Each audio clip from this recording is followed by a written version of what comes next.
If humans had wings, our world would look completely different. Cities would be designed with sky highways instead of roads.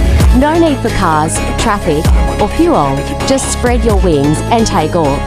But tell me in the comments, would you fly to school, work, or just travel the world? Now imagine the risks: mid-air collisions, storms, or even flying thieves becoming real problems. Our muscles and bones would need to evolve to support wings, and we'd have to eat almost double the food to power our flight. Life would feel like a mix of freedom and danger, with the sky full of humans soaring everywhere. So, would you enjoy this flying life, or still prefer walking on the ground? Comment below.